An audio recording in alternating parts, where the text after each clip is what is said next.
amb l'objectiu de que les persones confinades a casa puguin rebre productes artesans elaborats pels productors de la xarxa de productes de la Terra del Vallès Oriental, el Consell Comarcal ha elaborat aquest mapa on trobem la localització dels diferents productors d'aquesta xarxa. En aquest mapa, si aneu, podreu veure que hi ha una sèrie d'icones que ens indiquen la tipologia de productors que són. O bé productors que fan pans, o bé productors que tenen fruita, que tenen verdures, o que tenen làctics.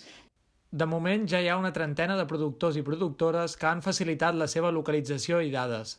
I des del Consell Comarcal asseguren que l'objectiu és anar ampliant la llista a mida que vagin facilitant la informació a aquells que hi estiguin interessats per tal de mantenir aquesta xarxa de productes de la terra durant el confinament. Tota la xarxa de productes de la terra és una xarxa molt important que hem de mantenir i hem d'evitar que aquest període pugui afectar-los de tal manera que puguin, en alguns casos, no poder tenir continuïtat als seus negocis. Per què? Perquè quan passi tot això seguirem necessitant aquest producte de proximitat.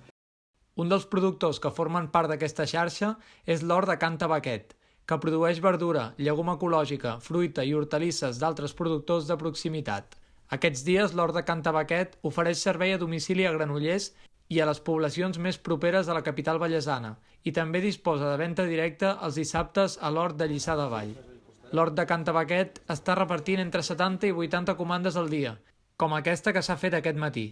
D'aquesta manera el Consell Comarcal ha fet una gran feina perquè ara amb el mapa virtual ens troben allà en el municipi que estem i la gent del voltant es pot posar en contacte amb nosaltres molt fàcilment.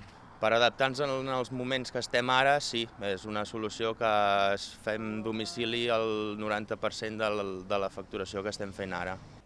Són molts els municipis del Vallès Oriental amb productors que formen part d'aquesta xarxa de productes de la terra. A Granollers, a les Franqueses, a Caldes, on hi trobem els embotits Pedregosa i les verdures i hortalisses Josep Canet, o a Canovelles, on hi ha Can Canyelles, la Costurica i la formatgeria La Cleda, que actualment permet fer la compra online.